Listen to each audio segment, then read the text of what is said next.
Birilerinin hayatında yedekte kalmak. Bu insana kendini nasıl hissettirir? Özellikle de bu bir duygusal beraberlik içerisindeyken. O ilişkide ana karakter değil, sadece bir seçeneksiniz. Asıl plan değil, B planısınız. Hayatın kahramanı değil, sahnenin köşesinde bekleyen figüransınız. Narsistler için diğer herkes tıpkı bir depoda duran yedek malzemeler gibidir. Günlük hayatta ihtiyaç duyulmayan ama bir şey olur da ihtiyaç duyarım belki diye saklanan, rafta unutulan ama hiçbir zaman tamamen atılmayan ürünler. Ve işte yedek kulübesi ifadesi tam da narsistlerin kurduğu o yapının özünü anlatır. Onlar için siz ihtiyaç anında devreye girecek bir sigorta, bir emniyet sübabı, bir duygusal ATM'siniz. Fakat asla öncelik değilsiniz ve birinci sırada yer almazsınız. Çünkü narsistler hayatlarını bir piramit gibi inşa ederler. En tepede kendilerinden başka kimse yoktur. Hemen altında ise birincil duygusal kaynak yani ana kanal vardır. Daha aşağıda yedek kulübesinin sessiz sakinleri. Bunlar da sırasını bekler. Narsist bu sistemi çok ustaca işletir. Ana ilişkisi sorunsuz gittiğinde siz yokmuşsunuz gibi davranır. Mesajlarınıza günlerce cevap vermez, telefonlarınızı açmaz, sizi görmezden gelir. Ama işler sarpa sardığında ve ana kaynağı çalışmadığında ve isyan bayrakları çekildiğinde o zaman aniden ortaya çıkar. Sanki hiç kaybolmamış gibi sıcacık, ilgili, yakın ve samimi bir üslupla size geri döner. Seni ne kadar da çok özledim, sen benim için ne kadar değerlisin gibi şeyler söyler. Ve siz o uzun beklemenin yorgunluğunu bir kenara iterek sanki bir ödül kazanmışsınız gibi sevinçle ona koşarsınız. Kendinizi bir hastane acil servisinin bekleme salonunda hayal edin. Saatlerdir orada oturuyorsunuz. Etrafınızda başka hastalar da var. Bazıları aceleyle içeri alınıyor, bazıları da sizin gibi bekliyor. Hemşire zaman zaman kapıdan başını uzatıp bir isim sesleniyor ama sıra bir türlü size gelmiyor. Ve siz orada acı içinde bir umutla acaba şimdi beni mi çağıracaklar diye bekliyorsunuz. Saatler geçiyor. Doktor yanınıza gelip merak etme seni unutmadık. Birazdan sıra sana gelecek diyor ve gidiyor. Ve siz de bunun verdiği geçici bir rahatlama ile tekrar beklemeye başlıyorsunuz. İşte narsistin yedek kulübesindeki hayat tam olarak böyledir. Siz sürekli bekleme konumundasınızdır. Ama tamamen unutulmazsınız. Hatırlanmazsınız da. Narsist sizi ne tamamen bırakır ne de tamamen sahiplenir. Sizi askıda tutar. Askıda sevgili gibi. Belirsizliğin, mutlaklığın ve yarım kalmışlığın o korkunç alanında yaşarsınız. Peki narsist neden bir yedek kulübesi kurar? Bu sorunun cevabı narsistlerin ruhsal yapısının derinliklerinde saklı. Narsistler için dünya bir maden gibidir. Onlar bu madende sürekli bir enerji arayışı içindedir. Övgü, ilgi, hayranlık, doğrulama ve kontrol. Bunların hepsi onların yaşam kaynağıdır. Tıpkı bir fabrika gibi çalışırlar ve sürekli yeni ham madde isterler. Tek bir kaynaktan beslenmenin riskleri vardır. Ya o kaynak tükenirse, ya o kaynak isyan ederse, ya kaçarsa? İşte bu yüzden narsistler çoklu kaynak sistemleri kurarlar. Duygusal bir portfolyo oluştururlar. Borsa yatırımcıları gibi tüm yumurtalarını tek sepete koymazlar. Birincil kaynakları varken yedek, yedeklerin yedekleri hatta acil durum kaynakları bile vardır. Siz belki de bu sistemdeki 3 numaralı ya da 5 numaralı kaynak olabilirsiniz. Ama narsistin zihninde her kaynak bir numarayla, bir etiketle, bir fonksiyonla tanımlanmıştır. Bütün bunlara rağmen narsistler yoğun bir terk edilme korkusu da yaşarlar. Evet, tuhaf değil mi?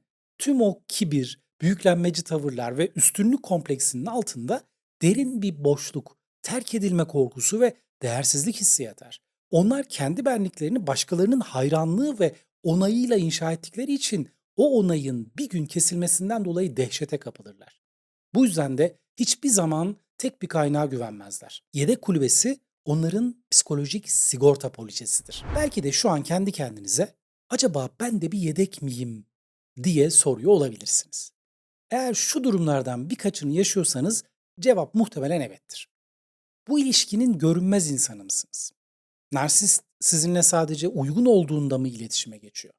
Siz ona yüzlerce mesaj atabilirsiniz ama o yalnızca kendi ihtiyacı olduğunda döner. Siz onun için hep müsaitsiniz ama o sizin için asla müsait olmaz. İkinci olarak planlar hep belirsizdir. Sizinle kesin bir plan yapmaz. Bakarız, görüşürüz, hallederiz, ararım gibi cümleler kullanır. Sizi asla bir takvime, bir programa yerleştirmez. Çünkü o son dakika opsiyonlarının planını yapar. Asıl planlar bambaşka olabilir. Sosyal medyada bir hayal etmişsiniz. Narsist sizinle bir fotoğraf paylaşmaz. Sizi arkadaş listesinde gizli tutar, etiketlemez. Sizinle olan anıları sosyal medyaya taşımaz. Çünkü varlığınız bir başka senaryo için bir risktir. Siz gizli tutulması gereken bir sır gibisinizdir. Peki son anda iptal ediliyor musunuz? Sizinle buluşma planı yapar ama son anda çok acil, çok önemli bir şey çıktı diyerek iptal eder. O daha önemli şey çoğunlukla bir başka plandır. Son olarak duygusal yakınlık aranızda yasak mı?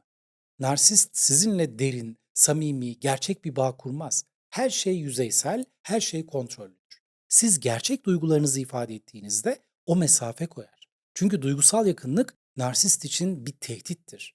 Kontrol kaybı demektir. Bu yedek kulübesinden çıkmanın ilk ve en önemli adımı gerçeği görmektir. Kendinize karşı dürüst olun. Siz bu ilişkide yedek misiniz? Eğer öyleyse bunu inkar etmeyi bırakın. Belki değişir, belki beni zamanla daha çok sever, belki bir gün beni seçer gibi cümleler sizi o kulübede tutan zincirlerdir. Hayal kurmayı bırakın ve gerçekleri görmeye başlayın. İkinci adım kendi değerinizi bilmektir. Siz bir yedek partner değilsiniz. Siz de bir kalp taşıyorsunuz. Duygularınız, hayalleriniz, ihtiyaçlarınız var. Kendinize şunu sorun. Ben neden bir başkasının raflarda bekleyen yedek malzemesi olayım ki? Olmamalısınız da zaten. Hiç kimse bir başkasının yedek kulübesinde, karanlıkta, soğukta unutulmuş halde yaşamayı hak etmez. Üçüncü adım sıfır kontak yöntemini uygulamaktır. Böyle bir durumda narsistle olan her türlü iletişimi kesin. Mesajlarına dönmeyin, telefonlarını açmayın, sosyal medyada görünmeyin. Çünkü sizi kaybettiklerini anladıklarında muhteşem bir dönüş performansı sergileyebilirler. Size aşk sözleri söyler, ağlar, hatta yalvarırlar. Ama bunlar sadece oyunun bir parçasıdır. Aslında sizi geri kazanmak istemezler. Sadece kontrolü geri almak isterler. Ve dördüncü adım kendi hayatınızı yeniden inşa etmektir. Yedek kulübesinde geçirdiğiniz o yıllar sizden çok şey götürmüş olabilir. Benlik saygınızı, özgüveninizi, zamanınızı, enerjinizi. Şimdi bunları geri kazanma zamanı. Kendinize yatırım yapın.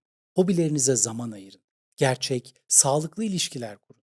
Yedek oyuncu değil, kendi yaşamınızda bir başrol oyuncusu olduğunuzu hatırlayın. Yedek kulübesinden kaçış sadece toksik bir ilişkiden kurtulmak değildir. Bu kendi değerinizi, kendi gücünüzü, kendi sesinizi yeniden keşfetmektir. Bu hayır ben yedek değilim. Ben ana karakterim diyebilmektir. Narsistler dünyalarını bir hiyerarşi olarak kurarlar.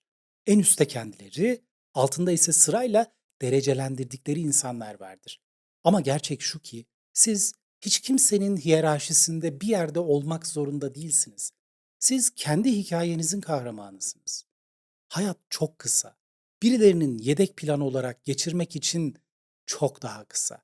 Depoda, rafta, unutulmuş halde beklemek için daha da kısa. Eğer şu anda bir narsistin yedek kulübesinde yaşıyorsanız, bugün o kapıyı aralayın ve çıkın. Güneşin ışığını yüzünüzde hissedin.